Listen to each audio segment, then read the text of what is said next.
I don't have any big preamble. I should. It's the 500th episode. I mean, I feel like I should have something to say, but you know what? We got a lot to talk about. We're at the end of the year here. We're in the middle of the holiday season, and let's just get right down to it. Welcome everyone to the Pass Control Podcast, a show where a couple of best friends talk about the latest in video games and nerd culture. Sometimes we have guests. Sometimes we talk about, I don't know, how computers work too much. Either way, we have a new episode for you each and every week. As always, I'm your host, Brenden, and joining me on this lovely Saturday evening is the anime senpai himself. Some call him Martini Mike. Mr. Michael Zier. Mike, how you doing tonight? It's the end of the year. It is the end of the year.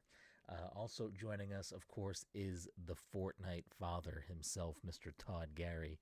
It says allegedly he's not a Roblox guy anymore, so we'll go back to Fortnite for now. Todd, how you doing? Dead game. Fucking family members bought the kids like $80 worth of Roblox, and Logan spent it in 5 minutes. It's On like, what? all right, dude, whatever. Like guns in this like first person shooter place. He bought like a minigun. It's like running around laughing, killing everyone now because it's like so unfair. It's like it was like $20 to buy it. I'm like, dude. I'm like, I don't care. Wait, is Like, I Roblox didn't spend the pay to money. win? Yeah, some of the games are definitely.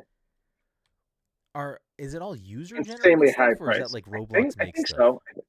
I think it's user. I don't know, to be honest with you, but So like he just gave $80 to like a person. one game. Yeah. Yep. Should we be making? And we were like, Roblox no. games? Todd, get on. We were like, no. Yeah, right. So I was like, I It's a didn't get whole any thing. Roblox. They barely play Roblox anymore. I think they've ran their course. But he was playing it. Just someone bought him a fucking someone bought him that, and he hasn't touched it since. He fucking Well, that's bought because that gun. apparently you got to start paying money if you want kids to play Roblox with you. You got to start Yeah, ponying up. Rounding us out, of course, is the Disney daddy himself, Mr. Dominic 40. Dom, how are you doing tonight? I'm here. He is here. We got a great show for you tonight. As I said, we are going to talk about our best, our favorite, the cream of the crop for 2025. Before we do that, I don't know. It's episode 500. How did we get here, Mike? How did we get here? Was it just pressing? Don't ask me. I was against this thing from the jump. Were you? You're on it's just me and you for like the first 5 episodes, I think. And I have been upset every single time. This is on record. People hear my voice. That's like your character. That's your shtick. You know what I mean? Like that's like Mike's always that guy. Someone's got to. Is there a real difference between the character and the person at this point? I mean, I feel like there are people like that. I think like trying to think of like a good example of like a person who's just like playing themselves every single time. Okay. Yeah. No. There's someone else like that. Who is it? Ryan Reynolds. You know, fair. So when they intro the show, it's like, and Michael Desir as himself. Like that's what's going on here. More or less. Okay. All right. That's what we should do. We should spend some money on getting like a nice, crispy, like, I don't know, 90s television intro for the show. Yeah. Like a nice like, you know, saxophony, jazzy beat. I want chyrons. I want the song. I don't really know what else goes into an opening. I mean, we have to just film a bunch of different like little like snippets that they can just chop up to be like, you know, it's like a bunch of different things, and then it's like you kind of like smiling at the camera, and then it's like, or I guess it would be you mad at the camera. I don't fucking know. I don't know. You have to get the B-roll of like the city. Yeah, exactly. We could do it. We could make that happen. That could be a nice little fun 2026 thing. Or we could do like an SNL style one where we're like, I don't know, one of us is like getting out of the cab.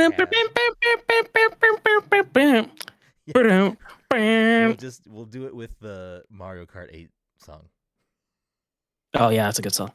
Because it sounds like that to me. Anyways, I don't know. There's that. We're here. We're at 500 somehow. We made it here, and I guess we'll be here again for the next 500 weeks or so, maybe. We had a great show. Obviously, as I said, we're going to talk about our best of 2025. But before we roll into that, a couple of quick housekeeping things. As I've been saying for the last few months, as things have been chaotic for us, the movie club has been inconsistently not the end of the month, so we apologize. But if you were hoping to tune into us talk about either Weird or Dogma. Those are obviously being pushed into January. On the next, I guess not the next episode, because the next episode is going to come out of a time and space from a previous time. Wibbly wobbly, timey-wimey. Exactly. God damn it. So we will give you enough time in January. Well, I guess we won't, because it'll be 2 weeks into January probably when you find out what January's pick is. Unless we want to re-roll the movie picks now and that person pick tonight, but I don't really want to like force that too. That seems like a lot. So I don't know. Just be prepared for the movie club to continue to be a little rocky at the beginning of the year, and then we'll kind of we could re-roll the picks so that somebody has a week to. So think about it. Well, it doesn't matter. Well, I guess it does matter. Well, 2 weeks to think about it.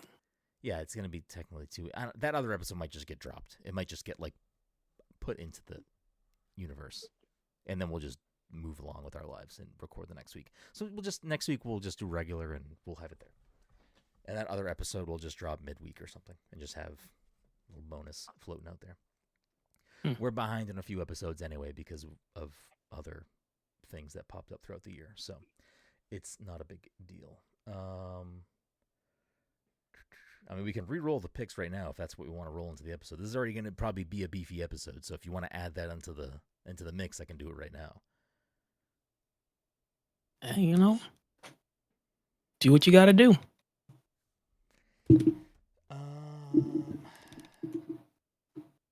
Well, let's get through the episode, and then maybe we'll see where time's at, and then if we have that, we'll do it at the end. So there's your little bonus. All right. But like I said, we'll talk about Weird and we'll talk about Dogma at some point in January, so I apologize for the delay on those. We'll also repick the movie picks repick the order of movie picks for next year's movies and go over the winner of the game and all that fun stuff. We still have all of the 2025 predictions to go through, which if we don't do that tonight, we'll do that next week. So there's all that fun stuff. This episode, of course, sponsored by our good friends at Goodnight Fatty. If you're in the Salem, Massachusetts area, the North Shore of Massachusetts, on a Friday, Saturday, Sunday, you want yourself something hot, something sweet, something tasty, something fresh out of the oven, make sure to head on down to 1 Washington Square and get yourself a delicious fatty. And if you're unaware of what a fatty is, check them out on social media at Goodnight Fatty and at Good Morning Chubby and educate yourself on these tasty, tasty treats.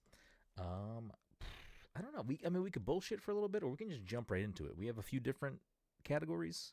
We all have our own things. If this is your first time listening to us do a little best of the year thing, we don't really usually have like, here's the Pass the Controller game of the year, unless we all end up having the same stuff and it works out that way. We just do our own little personal stuff, chat about them a little bit, and if there's overlap and we want to like crown a generalized one. I think that might have only happened 1 year. I think it was just the year of Control. I think we all had Control as our game of the year. Maybe. I think there's been years where 2 of us have had a game of the year the same, so it may have worked that way too. But we're not really here to crown a Pass the Controller game of the year. We're just here to talk about our favorites of 2025. But before we even get into games, I think we should kick things off with, what was the order that I had sent you guys? Let me pull that up. We can start with music if we want. We'll do Pass the Controller, our everyone's favorite song of the year and favorite album of the year, if you have those. Obviously, if you don't have stuff for certain things, that's also fine. But I don't know where you guys are at with that. If anyone wants to kick that off, does anyone have a favorite song they listened to this year? I think I have a toss-up between 2, which would essentially... I say that only because I feel those are the 2 songs that I listened to the most that came out this year. So one would be what was the name of the song actually?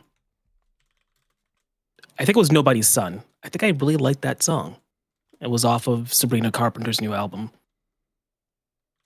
And I also, my cat's getting agitated.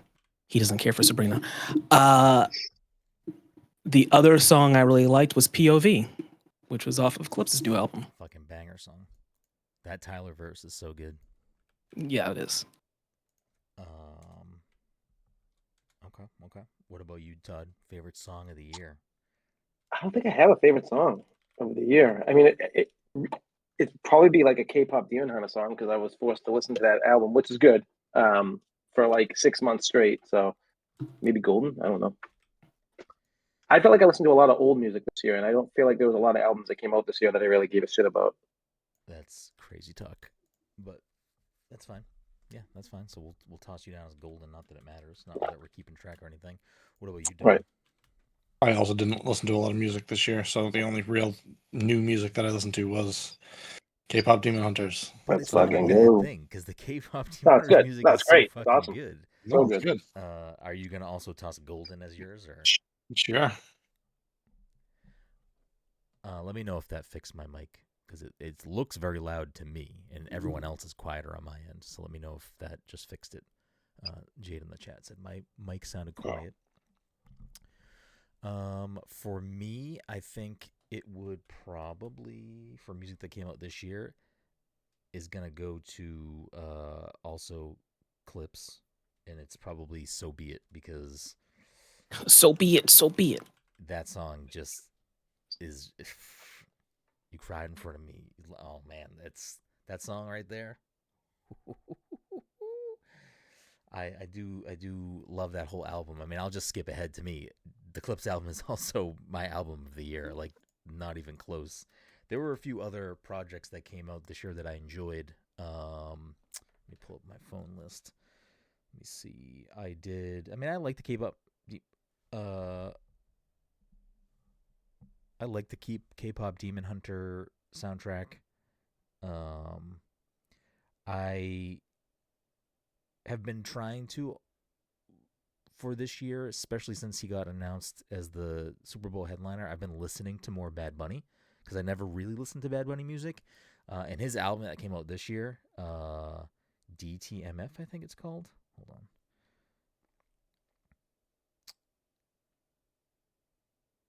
That has a banger on it called Baile Inolvidable, and that shit goes fucking crazy hard. That's like a little honorable mention best song for me because that shit goes crazy. But that was a good album. What else did I like this year that wasn't the Clips album? They fucking changed the Apple Music like It's so setup, weird. I'm having a and hard I'm like time. not Like, used to it yeah, yet. So I'm just trying to get to. right. Okay, here we go. The Nas and DJ Premier album that just came out, Light Years, is pretty good. Nas's flow is timeless, and Nas the last like few years, the last few albums he's put out have all been like fucking great. This album is not like hitting the high that I wish it hit for me, but the beats are fucking nasty. I think it takes a couple listens because like it just got better and better for me. Yeah. Like the more I listen to it. Yeah, and I think that's kind of where I'm at. The Kid Cudi album, I was also a little bit let down by. I was hoping for so much more because that's another song. Grave is like a top like contender for my favorite song of the year. I feel like you would love this song, Mike, and you do. You too, Dom. Probably if neither of you have listened to that album. The album's okay, but that song Grave is like, it's like pure Kid Cudi.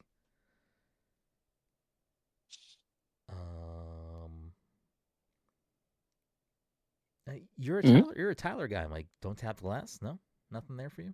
Oh, I didn't listen to it. Oh, okay. The Japanese Breakfast album was okay. I didn't get too in the weeds over that one. And the Mobb Deep Infinite album was pretty solid too. But yeah, it's Let God Sort 'Em Out by Clips for me for best album. Not even close for anything else. And I didn't really give the Chance the Rapper album enough listens for me to like. It seems like it's a pretty split. Like people either loved that album or people really disliked that album, and I just haven't given it enough listens to really have a strong opinion on it either way. But what about you, Mike, for your favorite album of 2025? So let me just weed out the other ones first. So yeah, I listened to Free. I listened to Kid Cudi's album, but I think I probably listened to it once and I kind of forgot everything that was on it. Okay. Same thing with Carter 6. I must have listened to it at least once. Carter 6 was whatever. Before I say anything about this, Dom, do you have any opinions on Life of a Showgirl at all? It wasn't my favorite. It's got 2 bangers on it. Other than that, though, What are the 2 bangers? I'm curious. Ophelia and the 3rd track, I think. What's it called? I can tell you right now. Yeah, look that up. The only song I remember off the top of my head is Ophelia, but I don't. Opalite? So that and there was a song where she talks about Travis's dong. Wood. That's Wood. That's called Wood. Yeah, that's Todd's song of the year, actually. Yeah, those 2. Everything else, I'm kind of like whatever. Yeah. So then, I think it does boil down to me for my album of the year to either be Let God Sort Him Out or Man's Best Friend. I guess I'll lean towards Clips in this album in this instance, but I did get a lot of play out of Man's Best Friend. So, what's the hit off that album? Because I haven't. Manchild. Probably, Manchild, yeah. Tears, Nobody's Son. Oh, is Manchild, is that the one that has the music video with Coleman Domingo? Yes. Okay. No. Is it? I don't know. I don't remember. I don't know. I don't follow, pop music, I like drifting it out of. I don't like follow it too. It's the one they just add the emote to in Fortnite. Yeah. It still doesn't help me. Okay. I don't know. I kind of forgot that Sabrina's album even came out, so maybe I'll listen to that this weekend or this week while I'm driving around, see if it clicks for me at all. What about you? I know you 2 said you didn't listen to a lot of music. Do you have a top album, or is it K-pop Demon Hunters? Dude, K-pop's gonna sweep this year. Right. No, mine's probably Nas and DJ Premier Light Years or K-pop Demon Hunter. Probably Nas and DJ Premier, though. Probably be my solidified first pick. It's not his song of the year, though, Mike. Think about that. Let that simmer. He can't name a song. Yeah. But listen, who am I to judge? Is K-pop yours, Dom? Yeah, I don't think I listened to anything else that I would want to put up there. So Taylor's getting the shaft. No, Life of a Showgirl. No love for Taylor. No. Taylor's getting the wood, if you know what I mean. Cool. So we can move it's penis. It's a penis. Travis's penis. Yep. Favorite show of 2025? I don't have an answer for that. I don't know if we watched any. I definitely do. I can go first if you want. It's an easy one for me. I thought I didn't watch any TV this year, and then I searched what came out this year, and 2025 was a long fucking year. It really I have a lot of shows on things I watched this year. Yeah, I didn't really watch a lot this year. I mean, I watched stuff at the beginning of the year, and then nothing. Yeah. So mine's easy, because I also didn't. It's been such a long year. I didn't even realize that I watched that this year, and it's Severance. Severance is easy. That's this year. Oh yeah, that's easy. Yes. That was this. That's not this year, was it? It was this year. That was this year. I looked it up 3 different ways, because when it popped up as a show for this year, I was like, that didn't come out this year, did it? Yeah, and I'm actually keep checking a bunch of different ways, because was it January or February, or is it January? I think it was January. That's fine. Yeah. So Severance for me is what a season of television. I'm happy it's not over there. I'm happy that we get more, because I really want to just be around what they're doing there more. But what a good season of television. Some honorable mentions for me. I'll throw out. I haven't finished it still, but The Chair Company. I've enjoyed what I've watched so far. I think that would be something I enjoy when I do finish it. And I feel like there was something else I wanted to mention, and now I forget. So if somebody else wants to pop in with their show of the year. Or Mike seems like he has a list. If you want to go through your list, go for it. I've got a list, but I'm waiting to see if anyone else, so I don't do it. Yap on for goddamn nothing. Okay. So there was a lot of shows. I think on this list, I think I watched 20 things. Wow. But 20 things, but 3 of the shows I didn't actually finish, but they're still on my list. I didn't finish Pluribus, but I have been enjoying Pluribus. I think I only have 2 episodes left. I didn't finish this season of Twisted Metal, but I started watching it. I think a couple days ago, like I was banging through a couple episodes. I'm like, this is still pretty funny. I still like the show. Before you go further, I'm going to jump in with Pluribus because I did finish Pluribus, and I do like Pluribus. I still just don't like it as much as everyone else seems to love it, which is fine. I don't know. I don't know. Like, I will watch the next season when it comes out. I am intrigued still. I like the idea of what the show is. I hope what happens for me is that the more I watch it, like when the next season, whenever that comes out, I wonder if it'll make me like retroactively appreciate the first season more, because spoilers. I just don't. I mean, I don't know what I'm saying that could be interpreted as a spoiler in any way, but I just think that I don't know, man. I don't want to say too much. It is what it is. I wish I liked it more. I wish I did. Yeah, that's fair. So Twisted Metal I was still really enjoying. And then like I'm kind of watching the new season of Futurama, season 12. The Futurama is weird where it keeps getting canceled and keeps coming back. I didn't even know there was a new season. Yeah, it came out this year and I started it, and like I kind of fell off Futurama for a while, but I thought I'd give it a shot. But speaking of shows that ended and came back, season 14 of King of the Hill, that was actually pretty good. On that topic of like continuing shows, there was the most recent season of Always Sunny. That's season 17, which, you know, I love watching the gang and their shenanigans. This will be the last season that features, what's the actress's name? The one that plays Charlie's mom. Oh, yeah. Yeah, she passed away this year. I want to say Bonnie something. No, that's the character's name. That's the character's name. Her name is I don't know. Missy. Yeah, we're not gonna get it. So we have that. Did anyone else watch The Paper? Was it just me? I've been meaning to. I have still watched. I've heard really good I things. haven't watched it. It picks up, I think, in the second half. There was a turning point for me where I was watching it where I'm like, okay, I'm actually starting to enjoy this a little bit more. I don't know if it got picked up for a second season or not. Good luck to them if they do. We've got the newest season of South Park, which was entertaining. I think you guys might have seen a couple episodes. Maybe. I saw a couple of them. Yeah. Yeah. I'm only gonna bring up Digman season 2 because that's your boy right there. Your boy. You didn't watch it. I didn't. I can't consume every bit of Andy paraphernalia. Yeah. All right. Okay. Yeah. That's just another reminder that I need to cancel Paramount Plus. That's where it is, right? It's on Paramount Plus. Yeah, fair. Get the fuck out of here. I mean, it was on Comedy Central too. You could just watch it on TV when it aired. Okay. Yeah, Rick and Morty season 8. I don't think anyone else besides me watches Rick and Morty anymore. Nope. How was it? Any good? I'm trying to remember what actually happened this season. I don't remember. Sounds great.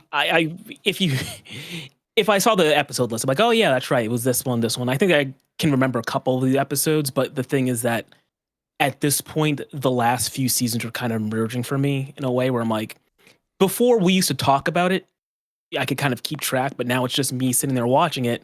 Right. Like I haven't talked about it with anybody ever, so it's merging in my head when certain episodes occurred.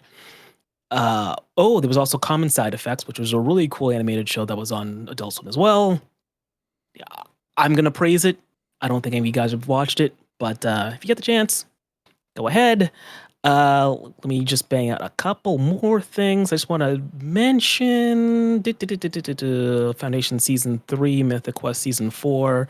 So Apple TV's pulling in some good shows. I still haven't watched Severance yet. That's on my to-do list. But more it'll continue to be on there. Yeah, exactly. Chair Company, really good. I'm also, while we're on the topic of HBO, The Rehearsal Season 2, Nathan Fielder. That was amazing. That was a while ago, too. But not your show of the year? I'm assuming we're working towards your show not my show of the year. I'm working towards my show of the year. Is anything else here I want to mention? There was a bunch of stuff on... Oh, wait, actually, I forgot to mention your show of the Season year 2. On Disney Plus? It sure was. Don Murray knows my show of the year is. Oh, then I think I know what it is too. Oh no, you're all reminding me. Obviously, it was Ironheart, right. which I did watch. Marvel Zombies. Marvel Zombies. I didn't watch. I should have watched that. You know what else came out this year though? Did you actually like Ironheart, or you didn't? Ironheart was fine. My kids loved it. They thought it was like the best show they've watched from Disney. They were like, it was fine. I forgot that Your Friendly Neighborhood Spider-Man came out this year, though, which I did watch, and that was pretty good. It went in like ways I didn't expect it to do. I didn't expect it to. There was also Star Wars Visions season 3. So now, last season there was like the season before, which I didn't finish. They went to like other studios. Like season 1 was like all anime. Season 2 was like a mix of different kinds of animation and stuff. Season 3 was anime again. A lot of things were like sequels to the shorts from the first season. But yeah, my show of the year was probably going to be Andor season 2. Oh yeah. To watch that. Andor season 2. I told Amanda we're gonna watch it all because Amanda's seen nothing of any of that. So I'm gonna, I think, watch Rogue One first. No, wait, what am I supposed to do? I'm watch the other 2 first and then finish it with Rogue One, right? I mean, the first 2 seasons lead directly into. Yes, yeah, okay. I'll quickly say, I mean, there are other things I watched. Last of Us Part or whatever, Last of Us season was fine. I mean, it was. I don't think it was as good as the first season. I think it was just fine. Like, I'll continue to watch it because Jen enjoys it, and I mean, I do enjoy The Last of Us, so I'll continue to watch it unless it's like gets really bad. But I didn't even watch it. It was fine. That's crazy because you love The Last of Us. Like, you should watch the show. It's not like horrible. I wasn't a fan of the first season, so it's like I don't think I'd like the second season. If I didn't like the first season, I feel like I wouldn't. I mean, I'm gonna keep giving them the shot to like do something interesting with it. I mean, the stuff that they did that was different from the game in the first season was great. They just didn't really do that in this season. And then the next season is gonna focus on the split of the game. So I am curious how they handle that. So like I'm gonna watch the next season, but I'm not like it's just fine. Like I'm just watching it because it's a thing that I care remotely about. And then I don't know. British Bake Off is good every year, so sure, British Bake Off was great this year, and so was fucking The Traitors. It's probably the best reality TV show there is. So I'll. You didn't. What about the island with all the sluts or whatever? I forget the name of the shows. So I have started watching Love Island because Jen watches that show, and I would just make fun of her when I'd go downstairs and see it on because I'm like, this is just like Sex the Show, and it still is bad and Sex the Show. But she did make me watch like multiple seasons of it now. And like, I don't know. It's fun for the memes, I guess. Like I understand memes online now that I did not before. So there's that. I wouldn't it's not a show I'm ever going to recommend, but it's like, sometimes you just need the slop, and that's like slop that I can put up with. So whatever. Big Huda fan. See, Todd knows the memes. I don't know how he knows that, but I know, because I know it from like the meme. But yeah, I don't know. I mean, sure. I'm gonna start doing more reality, specifically Bravo segments next year, just like randomly in episodes, because of course why not? I watch enough of that stuff where I feel like I can start like having little segments there, here and there. The only thing you could get me to watch on Bravo is Andy Cohen's talk show. That's part of like. Listen, Jen watches a lot of those shows. I don't really watch any of them. I'll watch TV down there with her, and play on my Switch and just kind of absorb it for being in the room.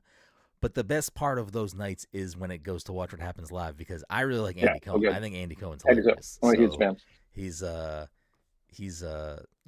always welcome in my entertainment viewing vicinity. You hear that, Andy? You're welcome to come on the show anytime. Andy can come on the show whatever the fuck he wants. Like that's an open door invite. Friend of the show.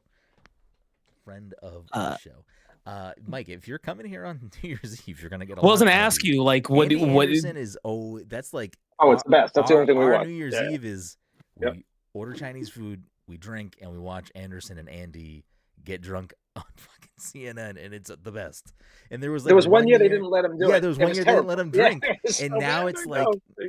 their viewership must have dropped off because now it's like 100%. the build up to that is like little ads that are talking about them getting drunk. Like that's like the I love how build-up now. And I love how last year Ray Fiennes was with him for like a chunk of it and everything. It's just like They have a lot of people come out and like take shots with them. It's a good time. It's just a good time. People drink. Definitely. Let people drink. Who cares?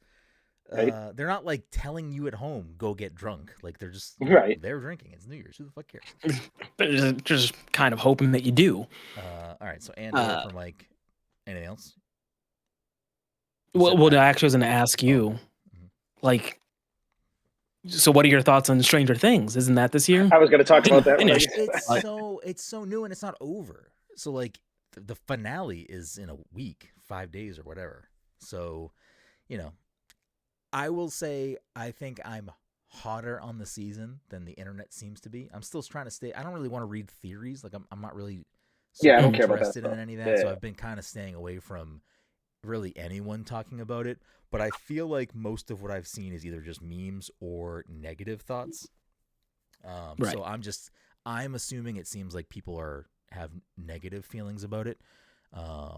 It's fine. It's not like blowing me away, but like it is a show that I've been watching. So, I'm. There's been like a couple parts that actually blew me away, which is why I'm kind of disappointed with how uneven it's been a little bit. Because like there's like 1 or 2 episodes that I was just like, holy shit, this is fucking amazing. I texted you after I watched the first episode and the second. I'm like, dude, this is so good. Have you been watching it, Dom, or not yet?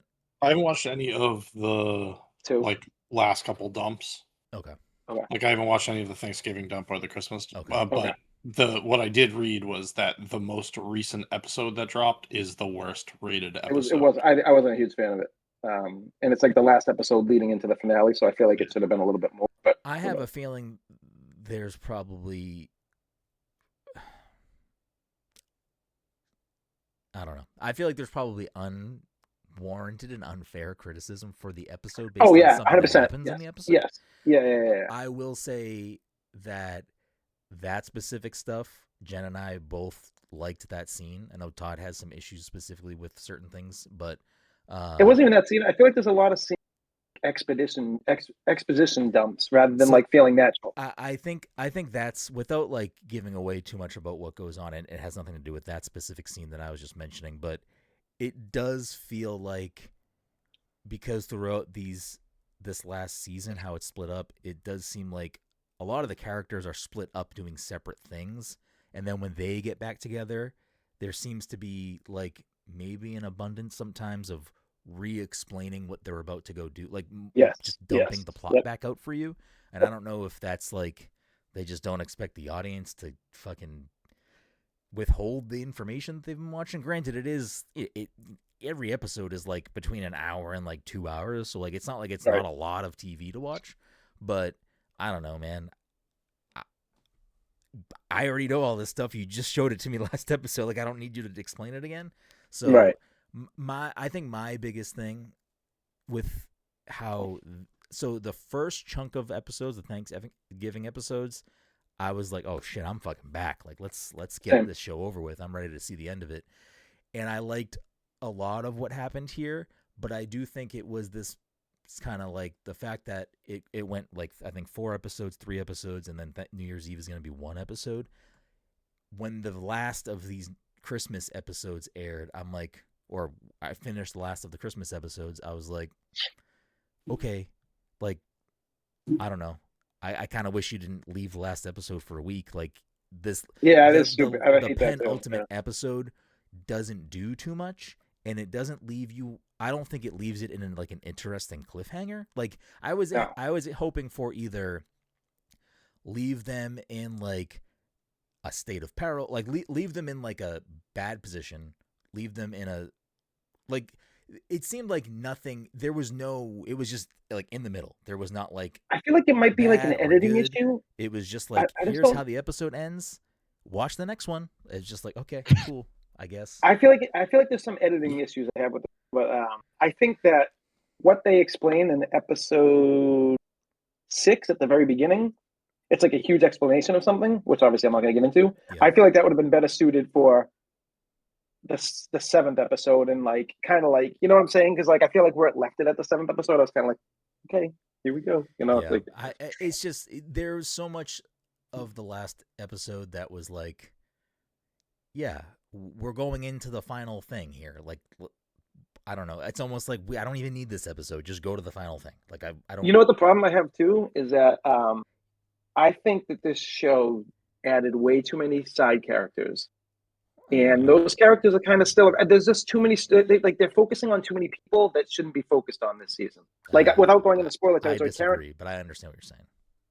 Mrs. Wheeler should not be as prominent of a character in the final fucking show. Period. Like it just shouldn't be a thing. It's like, and it's like she's a good chunk I of. very much disagree with you for a lot of reasons that I can't say because it's spoilers.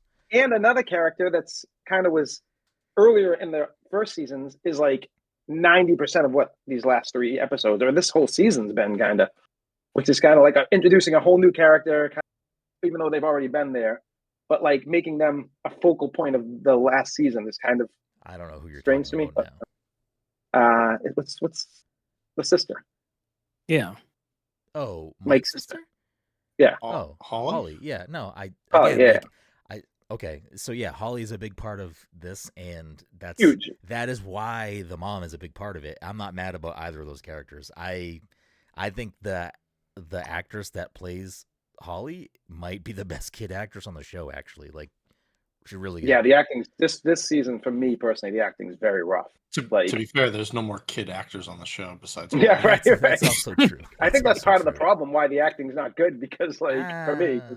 You've never liked Millie Bobby Brown's acting, so I don't. I didn't watch any of this season, but one of the things that I had read said somebody like did like a broad strokes overview of like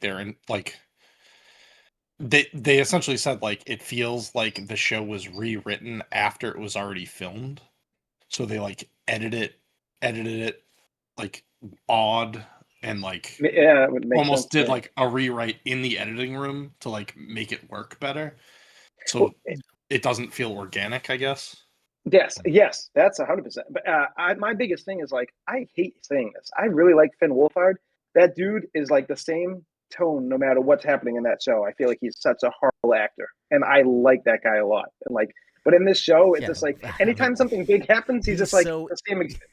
He's so insignificant in this season currently, and now we're like getting too deep into the things. But yeah, I don't know. I mean, I don't think it would. It would with next week's episode. The finale of the series would have to like fucking destroy me emotionally for me to even consider changing Severance season 2 from being my show of the year. Like it would have to like destroy me, and I don't see that happening. I can see myself enjoying it, thinking it's whatever. I'm really hoping I hope they stick the landing. I would love for them to stick the landing. I think I like Stranger Things. I know people have their issues with it, and it's not to say I don't have issues with it, but I do really enjoy it, and I do hope they stick the landing in some way, because I would like to be able to be like, yeah, it was a good show. Like I can feel good, like cool, it's a good show. But what about you two? Because you still haven't done your shows. I can just go quick. Obviously, Severance #1. When you reminded me that was this year, Severance, King of the Hill, Daredevil, Born Again, and I put Stranger Things just because there were some episodes that I really did enjoy. I'm just see how it's going to finish. Wait, so what would have been your thing if you didn't put Severance, King of the Hill? No, probably. Yeah, actually, yes. Yeah. Okay, interesting. Amanda's a huge King of the Hill fan too, so like watching that together, she was like so excited, and like she got me into King of the Hill. He cut out for everyone else. I don't know what he said. It did, but then he like repeated himself saying King of the Hill again, so gotcha. It made sense. What about you, Tom? I need to watch all of Marvel television. I need to watch Stranger Things, and I did really enjoy Severance, but I watched all of Andor this year, and that's going to be the top spot for me. Split. It's about goddamn time. We almost had the Severance sweep. Damn it. That new Marvel's supposed to be nuts. What a I fun gotta one. watch Chair Company too. Yeah, you do. I think you'll I do enjoy too. it a lot. All right. Favorite movie of 2025. I mean, I can go first again because I've watched maybe 3 2025 movies. So, Can I guess? Is it actually no? Go ahead. well, what movies do you think that I've seen that came out this year? Well, you know at least one. Well, you know at least I know three. at least Well, you know three. three. Like 3. I I feel know like at those least are the only three. three. I mean, Friendship came out this year, right? Oh yeah, it's true. Okay, So then I've 4. seen 4, I think. Actually, no, 5. Then that's a movie I don't even know. Oh, whatever Marvel shit came out, I watched. I couldn't even Well, tell you no, what no, Marvel no, stuff came no. out. So basically, Fantastic Four. no. So I have my list set up in a way where I marked movies that came out this year that were also a movie pick of ours, like separately. So we had 2 movies this year Sinners that and, were part of a movie. and Friendship. Yeah, Just 2? I think it was just those 2. Yeah, we ended up not doing Wicked for good. Yep. Yeah, I don't know. I mean, I'm gonna stick with. I don't know. It's probably Sinners. I really liked Wake Up Dead Man, but it's like such a recency thing that when I was basically going back and forth between those 2 movies, I'm gonna give it to Sinners. I do think I liked Sinners a lot. Oh, I thought you were gonna say The Naked Gun. I thought Oh me. shit! Nope, Naked Gun. Forgot that movie came out. Naked Gun, easy. I watched that. I watched that movie like 5 times. It's the Naked Gun without a question. I'm sorry, Keeve. I thought it was just a Naked Gun too. I forgot that movie came out. Listen, it's been a long year. I forgot Severance came out this year. Oh man, yes, Naked Gun. Jesus, what the fuck? Wow. Okay. Well, my top movie of the year was Sinners. Wait, no, not my birthday. Whatever. We all went to Yeah. movies to see it. Except for Todd, who was too good for us. Fucking little bitch. All right, yeah, Naked Gun. Yes, that's my movie of the year. Someone else go. Yeah, Dom, what you were saying? My movie of the year was Sinners. Okay. But now it's gonna be. Actually, I think Sinners is also going to be my movie Damn. of the year. You shouldn't have said anything, Mike. We would have just had Sinner sweep. Listen, I don't need the sweep. I just No, Todd's gonna say not One battle after after another. another. weapons. Anyway, so. Oh yeah, no, the train one. It's a What's it split. I called? can't decide, but Train Dreams. But like, it's between Train Dreams and One Battle After Another. But I will say this: Sinners is definitely up there. And actually, I watched a movie fairly recently that I think you guys would love. I'm debating picking it. It's an indie film. It's called EFES, I believe it's called. It's about a recreational baseball team in Massachusetts. It's their last season because the baseball field's getting torn down for like a middle school. And it kind of has like some of the same things as Train Dreams in some ways. It sounds silly, but like contemplating life and everything. And it was amazing. It was really, really good. I'm debating picking it for my next pick too.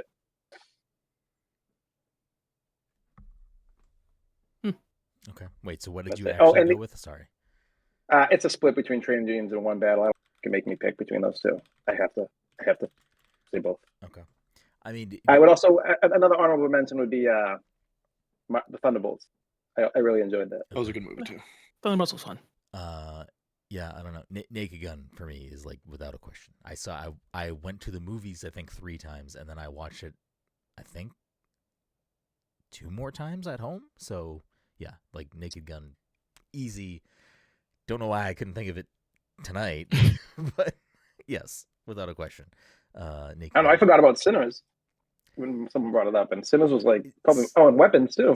Sinners stayed in my brain because I think I remember when at some point in this year I was like, wait, Sinners came out this year? Like I like forgot that we were basically waiting for Sinners to come out to pick it for a movie pick. I think is what Mike was doing. Right, it was your pick, Mike. I think it was my pick, and it just worked out that my month it had just come out. Just come out. Well, you know what it was then? I think earlier in the year, I think Todd was debating picking it and making us go to the movies. I think that was like, someone was definitely doing that. Either of you have honorable mentions? I mean, again, I've only watched like no movies, so. Like Friendship a lot. Friendship was good. Friendship. Yeah, Friendship was good. definitely. So let's see, honorable mentions. So yeah, Friendship was good. Superman was also good. That was good too. I'll stick yeah. up for Superman. Weapons I enjoyed. I will. Oh, quickly. Actually, no, I don't have to talk about those two.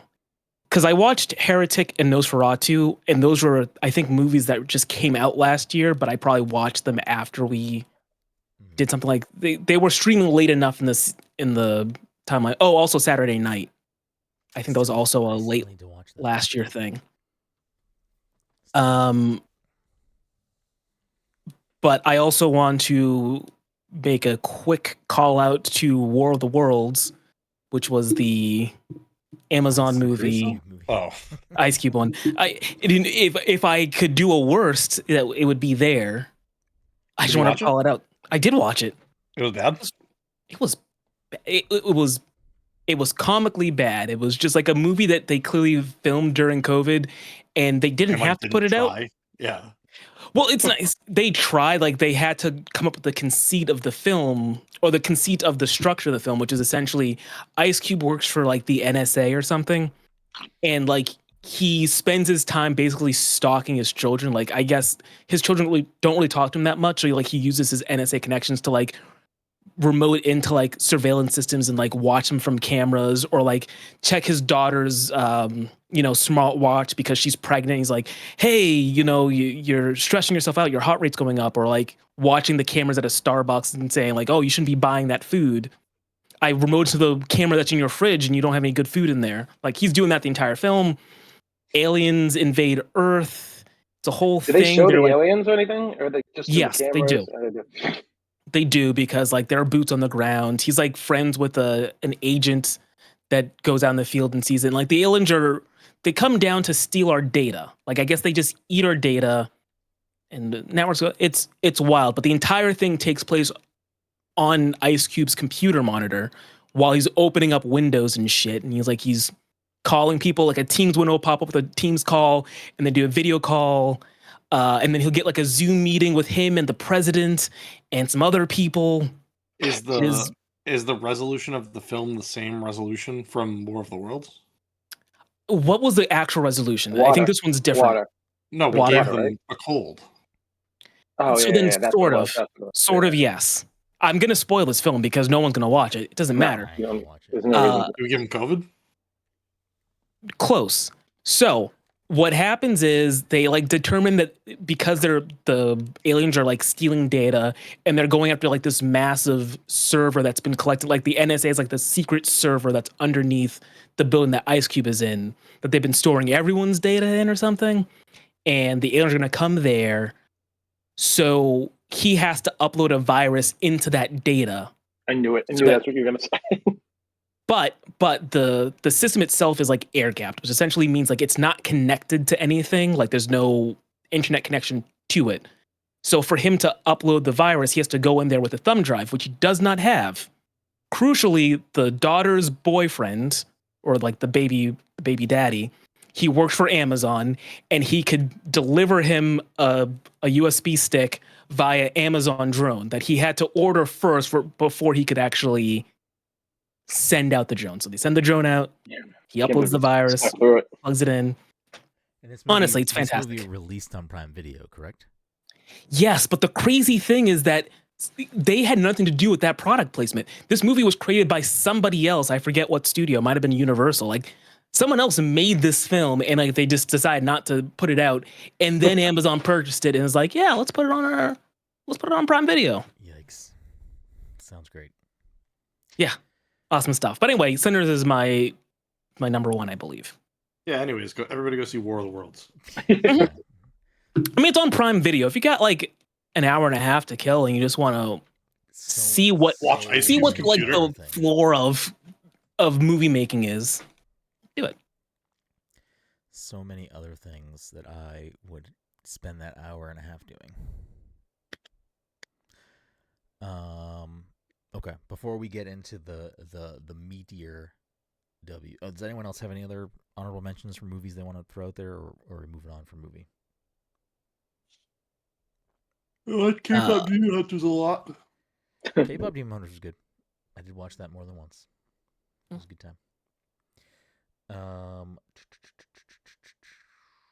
Before we get into the game-specific ones, Mike, you had mentioned other topics you wanted to throw things out there for. So do you actually want to?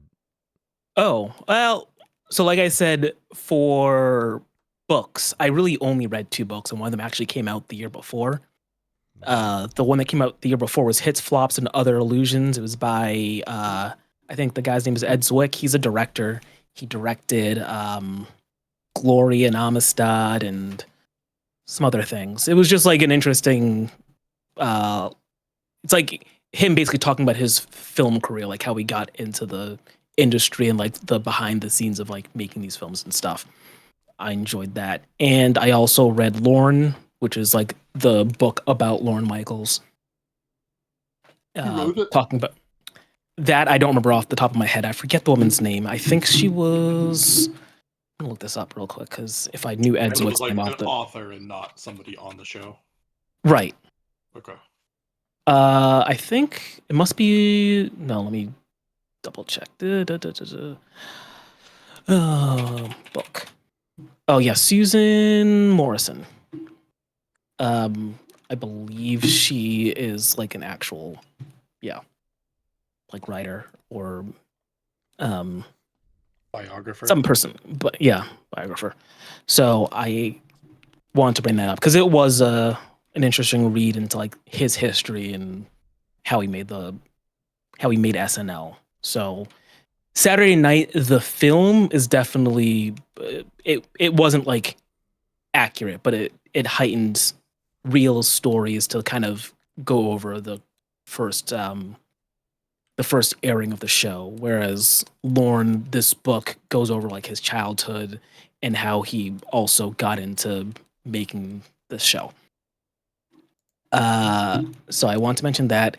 And then when I said memes IRL stuff, I was just like scrolling through my own Twitter and just like realized a bunch of, funny shit that happened this year, or like big things that happened. I can't really rank them or anything. I just thought it was interesting. Like, for instance, the Super Bowl halftime show this year, right? Kendrick, that was crazy. Yeah. It was amazing. That Coldplay concert thing, when that couple got, that was this year. Yeah, when that couple got caught, cheating on their spouses. That was funny. That Diddy documentary, which I didn't watch yet, but just like that whole shit that went down. Huh? It's a good doc. Watch the doc. I knew. I do want to watch the doc. I probably should have done that today. Mention for me on TV. Watch that doc. And we got a new pope. You hear about this? You know about this? Pope from Chicago? I did hear about that. His name. This year? That was a this year thing. This year is fucking long. This year was wild. I'm quickly scrolling through the best ofs we gave last year, and some of these I'm going to skip, but I will mention this one in case you have something for it, Mike. I'm assuming the rest of us don't, but favorite anime of 2025? Yeah, I've got a whole list of things. So let's do some honorable mentions. And actually, I do have the Chainsaw Man Rize Arc movie listed under my movie thing. I didn't feel like bringing it up there, but I did watch it. It was also very good. There was the My Hero Academia movie. Also, like the series ended like just this past weekend. I haven't watched since like season 4 or something like that, but like I read the manga, so I was aware of the things that were going on. But in terms of what I want to actually call out, Gachiakata is a new series that came out. I've been really enjoying. It's like a story about like this kid that lives in this. How do I describe this? The important thing is that people get powers from trash. That's like very broad strokes, like reductive to the point of being unhelpful. There was a new season of Dr. Stone. One Punch Man season 3 was actually not great in terms of animation, so I'll bring it up because it's been pretty abysmal. We had Dragon Ball Daima. Okay. Brenden, you hear about this? Do you know about Dragon Ball I know Daima? Daima. I still want to watch it, but Okay. It was fine. I didn't really care for it all that much. Um, it truly was. Like, I can only see Goku get turned into a kid so many times. It happened once already, so I don't need to see it again. But I think what I would really actually give it to is Dan to Dan. I still need to watch the new season. It's all technically like they call it a new season, but it really all just was like season 1. They just chose a weird place to cut it in half. Yeah. So what would be your top Dan? That's what you said. Dan to Dan. I'll give an honorable mention to Gachiakata, or yeah, I'll probably give it to that. Did you watch? I'm going to ask this question because I know I told you this before, and you probably immediately forgot because you had a lot of things going on. Tatsuki Fujimoto 1726. Yeah, you did tell me. I basically everything from August on this year nothing exists anymore to me. I like everything has. There's been too much going on, which was very apparent as I was trying to like sift through as we get into the game portion in a little bit. When I was like, oh, there are a lot of games that I have downloaded and haven't been able to play, or I started and haven't been able to finish playing them because of everything going on. So I was just like, I almost was like, do I even want to do top 10? And then I went through and like thought about stuff more. I was like, no. There's a lot of games I feel good about. There is just a lot of things that I think would probably be on my list if the end of my year didn't turn into what it did. Yeah. But other topics we've done in the past, and I'm just gonna look and see. I don't know. We'd have to think about these ones, so I'm just not gonna even bring them up because doing it off the cuff would probably not make any sense. But I will mention. Actually, nah. Fuck it. We'll just keep it rolling. Okay. So that brings us to where's this? Favorite game played this year that didn't come out in 2025. And obviously for your top 10s, if you have stuff from previous years, that's fine too. But specifically for this, favorite game that you played this year, if you have one of those that didn't release this year. Because I have like a few that I have for this. And I think I'm going to let recency bias win for me on what mine is. But let me just quickly. So last year we did a category that was favorite game you've played but haven't played enough of, so you didn't feel like you felt weird about putting it on your best of list. And this one of these games was on that list for me last year, but I'm just gonna mention it now. So Metaphor Wreath Fantasio came out last year, but I didn't finish it until this year. So that's like, love that game. Legend of Zelda Echoes of Wisdom also came out last year, but I didn't finish it until January this year. So like that game, I really, really enjoyed it. Played some other stuff that didn't come out this year, but I think I'm going to stick to my recency bias. The last week and a half, I've been in a Minecraft private server, and I've never really engaged with Minecraft in this way, and I'm like head over heels with Minecraft right now. Like in the last week and a half, I've probably played like between playing either on console on my over here or just like Switch in bed. It's been, I don't know, I gotta say at least like 40 hours of Minecraft over the last week and a half, playing until like 3 in the morning. So I don't know. Apparently I'm into Minecraft right now. We'll see how long that lasts, but I'm having a fucking blast, and kind of can't believe I never really dove that much more into Minecraft, and it's just been really, really fun. It's been a very nice experience playing it with a bunch of friends, and once they stop playing it, I will probably stop playing it, because I think that social element has really helped with me with this game. Also, like, Minecraft can be a very daunting game if you don't like know how to play it or like know how to make stuff or like progress, and having people in this private server that have all played long periods of Minecraft before and understand the game in a more intimate way has made the game like much more approachable for me and a few other people in there who've never really engaged with Minecraft. So it's been a really fun experience, and I shouldn't have done this to myself, but here I am. So Minecraft is my favorite game I've been playing that didn't come out this year. Anybody else have anything for this one? Well, I've only been playing 2 of those games. 3, just because Xbox said that I had like apparently so many hours in Persona 3 that maybe I must have played it a lot in the beginning of this year. I think what happened was I either beat the game towards the end of last year. I don't think you beat it or this year. I think you were lingering maybe I on beat it for a while this year. Oh, that's true. I stopped playing for a while, didn't I? Didn't I stop? Yes. Didn't I do that thing where I stop and I just didn't touch it for a while? Yes. Oh, no, I remember now. Okay. I was trying to finish up social links. I couldn't. There wasn't a way for me to do it. Okay. Now I remember. That's what happened. Persona 3 Reload is your answer there. Yeah. Unless it's Fortnite or Overwatch. No, I think I'd feel better giving it to Persona 3. Okay. Well, if Dom's shaking his head, that means that it's probably a default Fortnite. Yes. And if Todd's shaking his head, then it's probably a default Roblox. No, Cyberpunk 2077. Oh, I played my 3rd playthrough at the beginning of this year. I put like another 100 hours.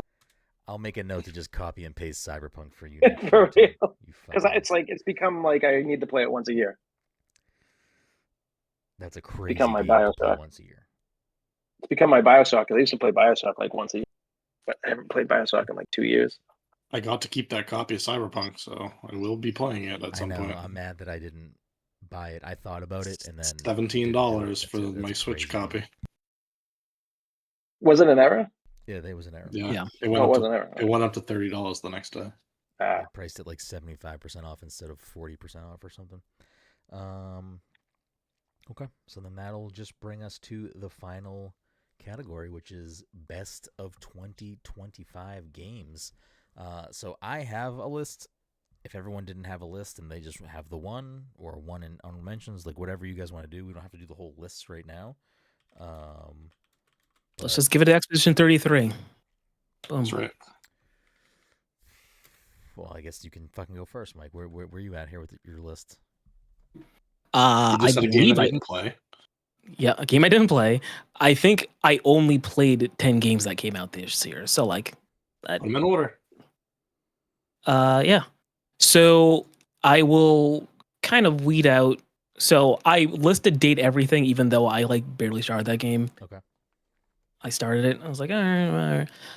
This game will end in 205 clicks, which was a quick little experience. Let's say Marvel Cosmic Invasion, which we banged out a couple sit downs. Is it actually pronounced? We definitely talked about this. Lumines, or is it Lumit? Yeah, Lumines. Lumines, right? Yeah. Luminous. Yeah, Luminous Arise. That was fun. I probably should touch that game again, right? You should. We'll see. We'll see. Did Marvel Rivals come out this year? Or was it like end of last? Okay, well that's. I wrote it down. I think it released this year. I wrote it down. I thought it was last year, but maybe I'm wrong. December 6, 2024. Okay. I'll allow. Mike, it doesn't matter. It's your list. There's no Nope. Sorry, Mike doesn't count. It's your list. Doesn't count. Yeah, knock it out. What it said, Marvel Rivals. Rift of the Necrodancer, which I enjoyed. The bit I've played so far.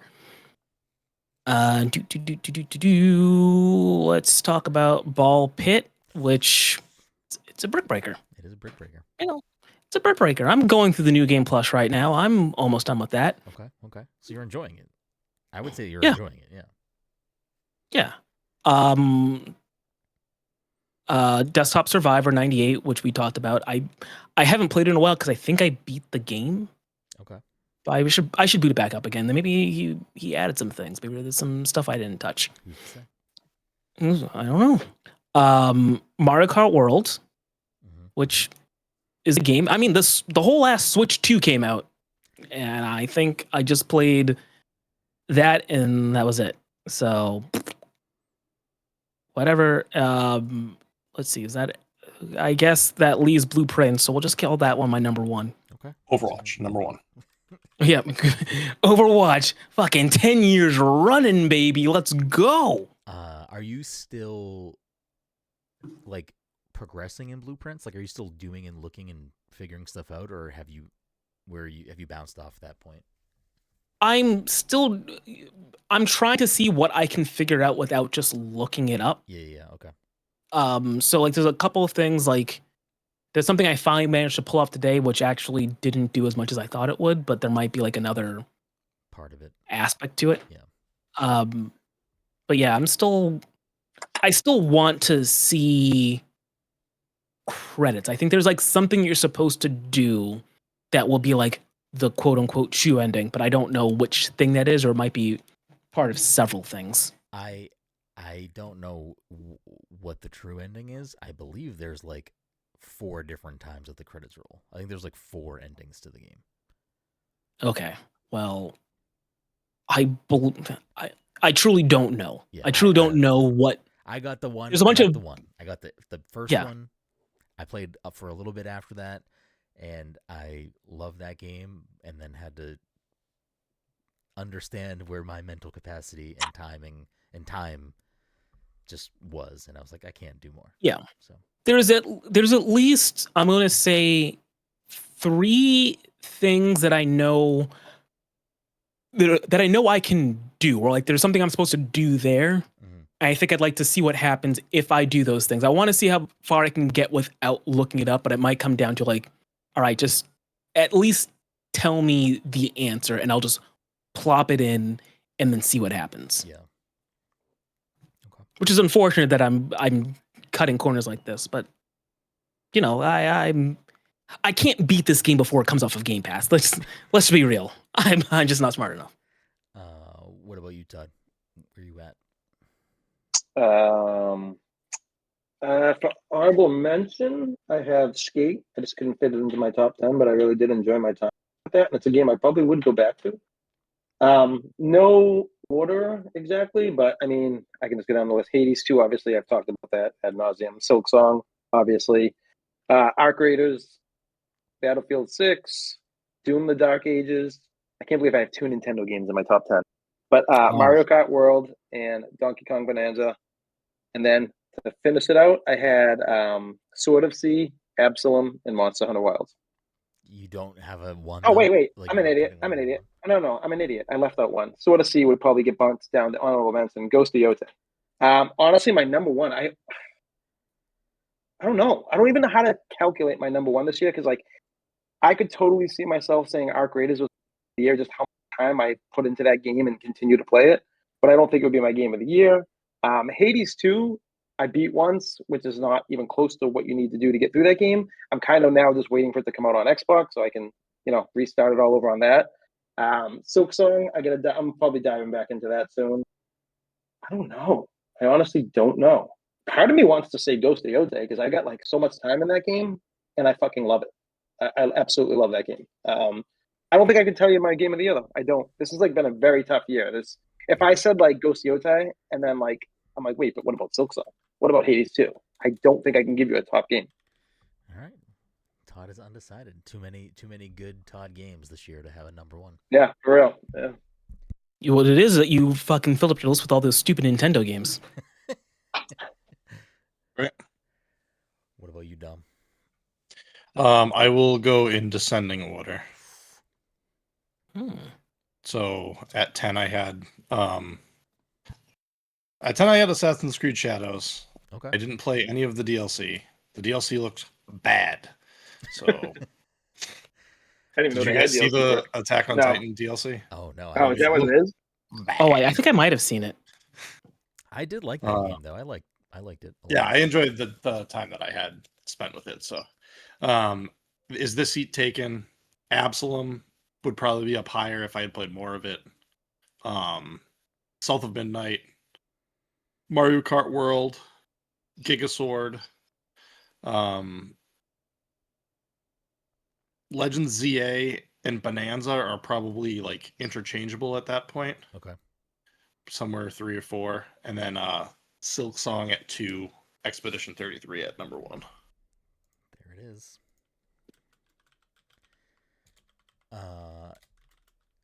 Yeah, it's a solid list. We have across the board, like, everyone has very varied lists.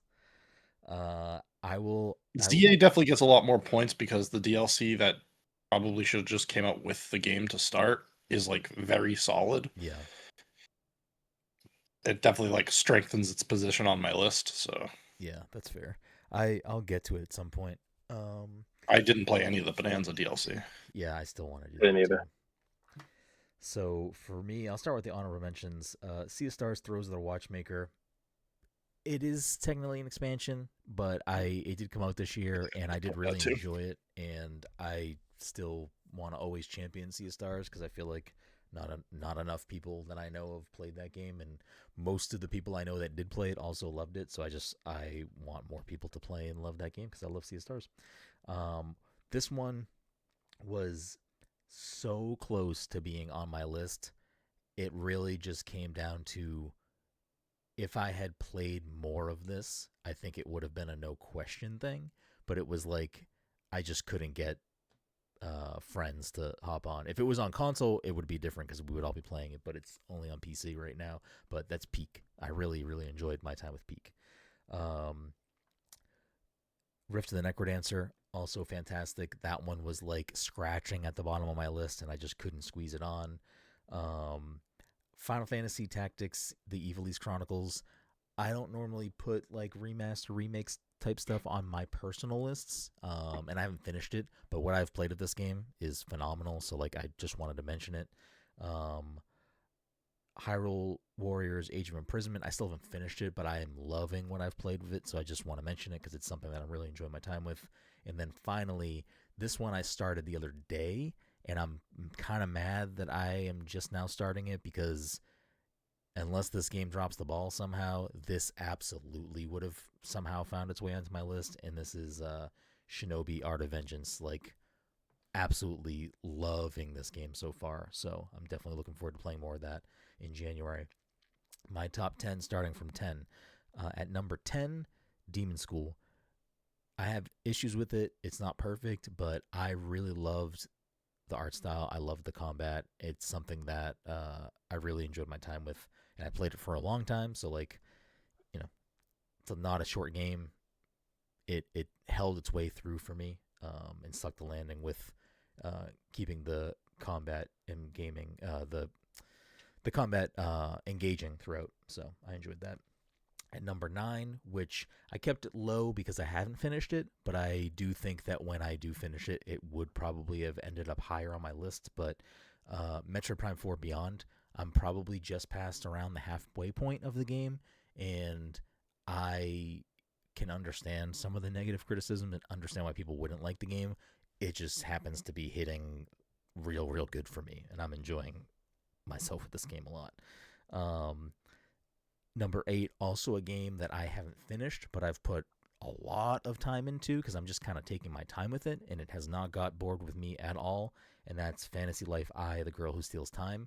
I see myself putting in far too much more time into this game before I actually finish it, but I spent so much time with it, never got bored, really enjoyed the gameplay loop. So definitely one of my favorites of 2025.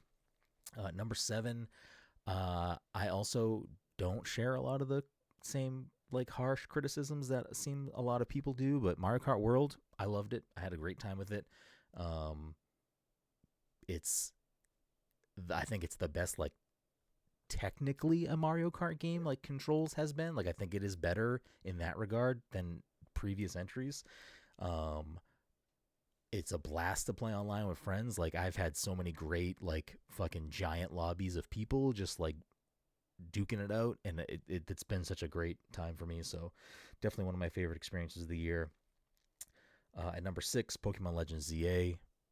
Great game. I haven't touched the DLC yet, but I really like that gameplay loop. I like the combat in this game. Felt kind of fresh with how it's like actively running around and like controlling your Pokemon's moves and stuff, and swapping Stadium. out. Yeah, it's kind of like Stadium, but a little bit like Arceus, still has like a little bit of a turn-based element to it, and it's different. And in those differences, it still has strategy. Like you could just kind of like mash and like whatever and have a good time, but there's also like a little bit of different type of strategy to the combat in it that I enjoyed.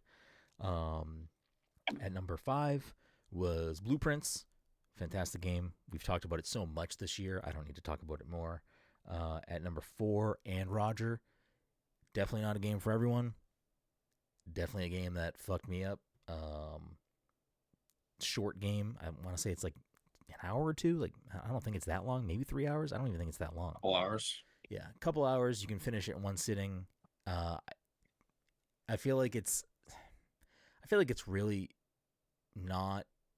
You should go into it knowing as little as possible. Like I wouldn't want to tell you what the game is about. I feel like that's not helpful to the experience. But I look it up. I think it's only a couple dollars anyway. Like I don't think it's an expensive game either. So check that one out. I definitely think it's worth playing. It is dealing with heavy topics. It is definitely not like you gotta want to deal with a very specific heavy topic that kind of pulls the rug from underneath you. At number 3, the top 3 for me was like where I really, really struggled today, like finalizing my list, because I do think that all 3 of these games could make a case for me personally for being my number 1 game. All 3 of them were exceptional. They were easily like my favorite experiences that I've finished this year. And definitely had probably the most impact on me after playing them. So at number 3 is Luminous Arise. I think it's just, if you've played Tetris Effect or haven't, both that and this game are just incredible experiences. And Luminous Arise takes all of its elements that you'd expect from a Luminous game, the music and the rhythm and the puzzle aspect, and blends them into this like deeper experiential thing that it's kind of hard to really describe just how great it is without you yourself experiencing it. If you've played Lumines, this is like what Lumines should have always been. It is like phenomenal. Can't recommend that one enough. And at number 2, it's tough. I tossed and turned throughout this episode debating if I wanted to swap them back, but number 2 for me is Clair Obscur, Expedition 33. Phenomenal game. Amazing turn-based combat. A story that does a lot and has some fucking real gut punches throughout it, and some good characters and stories that I really enjoyed. In a world I really enjoyed. The music is phenomenal. The voice acting is phenomenal. It is really just like up and down, a fantastic experience. One that I'll be thinking about, one that I'll be looking for whatever Sandfall does next. But truly, truly, truly a gem of the year. But I think what number 1 did for me, my number 1 did for me, was that when I was reflecting on everything I played this year, I think I had like truly the most fun playing a game with my number 1, which was Donkey Kong Bonanza. It was just like every moment with that game was pure bliss. I spent so much time hunting for bananas and like not progressing just because I wanted to like experiment and play around in that world more. And it was just like so well done. And I don't want to spoil the end of the game, but like the end of that game was just such a fucking wild ride that when I was going back and forth between 1 and 2, when I thought about like the big moments in Expedition and that big ending of Donkey Kong, I was like, I don't know, man. I was staring at my TV with fucking the biggest smile for like the last 2 hours of that game. I just, it was hard for me to walk away from that smile. And I don't know, Donkey Kong Bonanza was a fucking banger. So Mike, you need to get on that shit, Mike. You need to get on both of those games. Yeah, it's gonna happen, maybe. But Donkey Kong was, yeah, I don't know. Well, now that everyone gave, and now okay, I'll give my top three then. Fuck it, I just put it together while you guys are talking. I'm gonna go number one, Hades 2, number 2, Silk Song, number 3, Arc Raiders. Okay, respectable. Wow, I don't know if we've had that in a while. We all have different tops. Right. I was thinking that as everyone was saying. Because last year was, what was last year? Last year was Astrobot. Oh yeah. No. Me, Todd, and I both said Bellatra last year. You said Astrobot, and Mike said Persona 3 Reload. I don't know what the year prior was, but Sea of Stars. Oh yeah. Or was that 2 years ago? No, 3 Sea of years ago? Stars would have been, but it would have been no. I think I still gave it to Tears of the Kingdom, and you gave it Sea of Stars. I don't know what Todd and Mike did. And then the year before that was that Control? No, that's not. That's Control was Control was like 2020. 2019. When was Alan Wake 2? Oh, Alan Oh, Wake it's 2 might definitely have Alan been Wake the. 2. Yeah, we might have all gave it to Alan Wake 2. Yeah. Damn, Remedy has our fucking number, huh? Oh yeah, definitely. And yet none of us played FBC. Todd I did. I hated it. I fucking hated it so much. I haven't installed. I think I played it for all of 2 minutes. I'd like to play it at some point, but cool. All right, well that locks in our best of the year for 2025. We're at the point where we can Go home. We could just go home. We could re-roll the movie picks, or we could finalize the scoreboard. We're not going to play a game tonight because it doesn't matter. I think that scoreboard's already finalized. Isn't it? Well, let me see. I mean,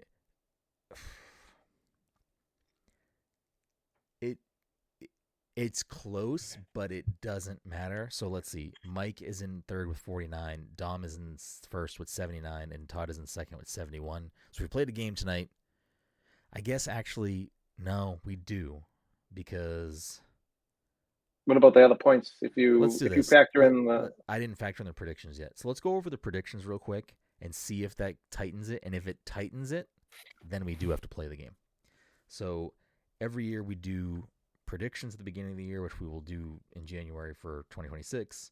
But the way that we will do this is I have all these in my phone. Predictions are worth 2 points each.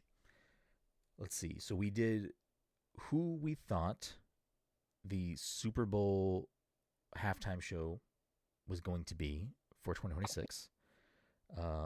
We were all incorrect. Dom said Post Malone. Mike said Foo Fighters. Todd said Metallica. And I said Taylor Swift. So that's a negative points, or just no points for anybody. I didn't remember doing this.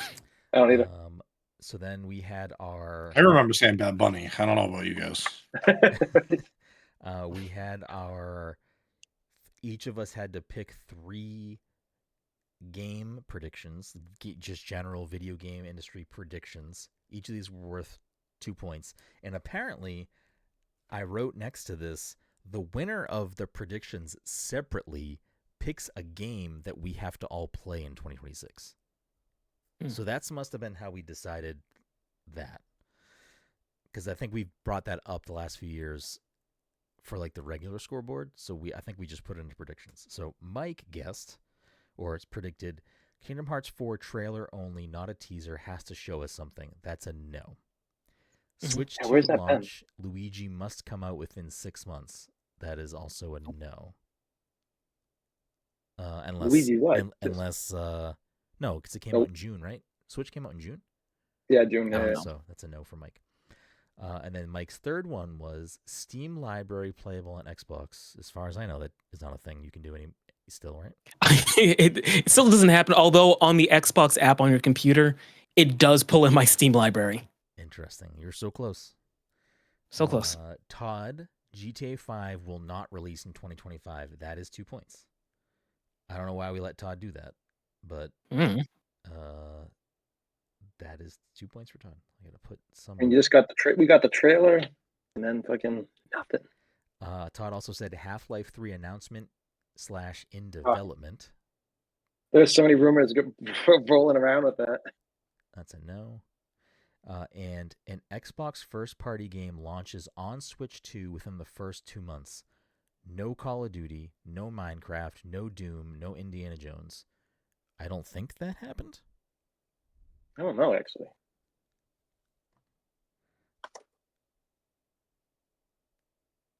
Dom correctly predicted that Silksong would release in 2025. I don't know why we gave him the whole fucking year, but sure. I mean, we talked about it, and I think he it probably was said, "Are you sure you laughable. want to do that?" And we all just said yes. A new Donkey Kong game gets announced, uses new model. I mean, not only that, it came out.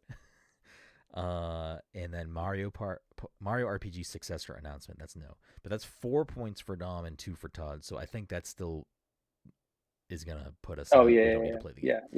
Yeah. Mine, just for posterity, new 3D Zelda game tease. That's a no. Next gen of Pokemon revealed, Switch 2 exclusive. Both no.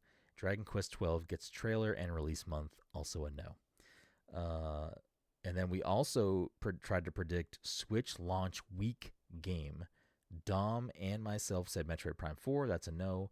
Todd crazily said Animal Crossing. That's a no. But Mike correctly said Street Fighter 6. So Mike gets 2 points. I still don't know what I was going on about. Highest rated game according to Metacritic. Dom and I, again, both said Metroid Prime 4, which is incorrect. I believe we're all wrong here. Todd said Monster Hunter and Mike said Mario Kart. I believe we looked last week. Highest rated 2025 game on Metacritic. It's definitely not right. I forget what it is, but we looked it up. It's Hades 2. Is it Hades 2? Okay. So we're all wrong there. So that means that Mike picks up an additional 2 points. So we'll give Mike up to 51. Dom got an additional 4, putting him up to 83. And Todd got an additional 2, which puts him up to 73. So that would still mean there's a 10-point gap. Yeah. So the game does not matter, unfortunately. So that'll end the year with Dom in first with 83 points. Todd in second with 73. Mike in third with 51. I have 3 points plus. Did I get any predictions right? No. Mike also has 12 parentheses points, which puts him at 63. So that means that everyone has a 10-point gap.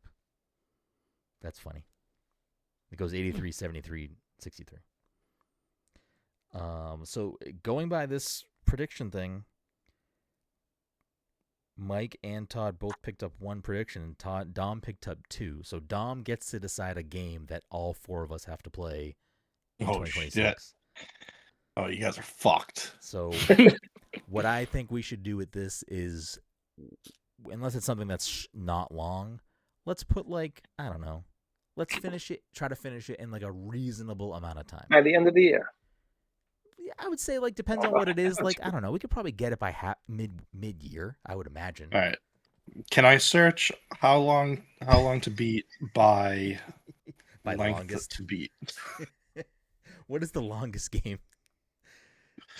So Dom not only gets that, but for this regular scoreboard, Dom is also gonna be awarded a double feature next year. So Dom gets the gets the double win. He gets a double feature pick for 2026 on the movies, and gets to pick a game we all have to play. So we will redo the movie rotation for next year on next week's episode. We will also redo our predictions for 2025 or 2026, which we'll just keep it the same way. I think scoreboard for the regular year gets you double feature, and then the predictions will get you a game we have to all play. I like it. Cool. Any other closing thoughts as we record the last episode of 2025, our 500th episode? What a shitty ride this has all been. There it is. There it is. Clip it. Put it on his tombstone. Cool. All right. Well, on that note, we appreciate you, and we will see you next time.